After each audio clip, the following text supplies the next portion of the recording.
Good evening, everyone. It is the first opening day of bow season. It is October 1st, one of my favorite days of the year. Tonight we're still into the attributes of who God is, and it comes in the picture of his attributes, of what he does and what he is. They're not really names. They're saying what he does for us. This is one that is not common. You probably never heard of it. And it is Elkanah. That means consuming fire or extremely jealous. He says, the Lord your God is a jealous God. That's where you find that. You shall love the Lord your God with all your heart, with all your soul, and with all your strength. And I don't mean this derogatory towards God, because God has got every right to be what he wants to be. But he's not good at sharing. And so he doesn't want you to have 2 or 3 or 4 gods that are equal to him. That's just not going to happen. So Elkanah, the consuming fire, is the God who says, this is my way. And if you don't like it, there is a highway. So anyway, Elkanah, that was it. And so when you see Elkanah, know that God says that I am the Lord your God, and above me there will be no other.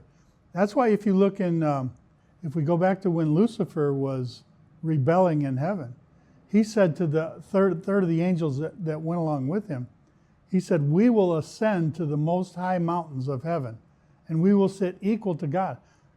God will not tolerate anyone being above him, period.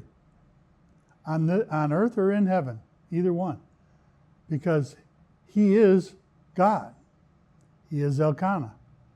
And he is the God who is jealous. So anyway, just keep that in mind. And I remember when my wife and I first started dating, and she belonged to a faith that believed a lot different than I did. I grew up Baptist. I said to her, I said, God is a jealous God. She goes, oh, no, God's not jealous. He's perfect. I said, what's jealousy got to do with being perfect? That's just the way she was taught. So anyway, remember to pass this along. You can find us at, obviously, you know where we're at now, at Streetlight Bible Study, 4006 on YouTube, or YouTube, or on streetlightministry.com/Facebook on Facebook. So remember to be a blessing to people. You'll win a lot more people over with sugar than you will with salt. So be kind to people and be a blessing. Remember to always be a blessing. And to allow others to bless you.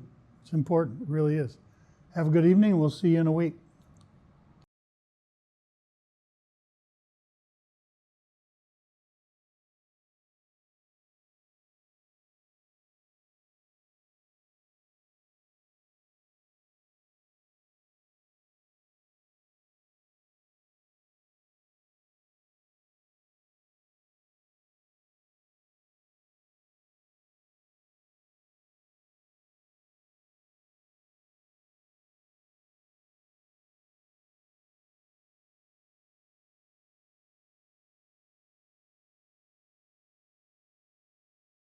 Good evening, everyone. It is October 8th, Wednesday.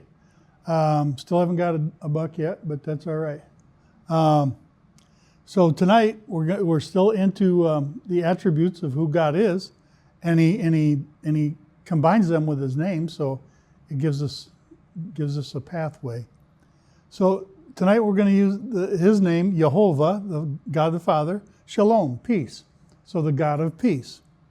What does Jehovah Shalom mean? It means the Lord who is peace. I don't like Yahweh. I like Jehovah. Jehovah is peace, or the Lord sends peace. It can be any of those. So that's an important attribute. Who doesn't want to be at peace? When the world is crumbling, when the stock market's falling, when you lost your job, when when you lost a child. We've all, hopefully not many of us have had that happen, but it does happen. And there's a God of peace who wants to hug you in his arms and tell you it's all going to be okay, and give us comfort. Jehovah Shalom is first found in Psalm 29, verse 11. In the NIV, the Lord gives strength to his people. The Lord blesses his people with his peace. I don't know, if God promises something, you can bank on it, because there is no one that can interfere with the will of God. No one. So I hope that is comforting to you a little bit. I don't know what you're going through. Maybe everything is kosher, everything is cool. Jesus is coming soon. And I'm looking forward to that. That I know. I got to make sure my family goes with me, and I know you think the same way. So you can, as you know, you can find us on streetlightgr.com/Facebook, or at YouTube at Streetlight Bible Study 4006. And remember to be a blessing to as many people as you can, and allow other people to be a blessing to you too. That's important. Have a good evening, and we'll talk to you in a week.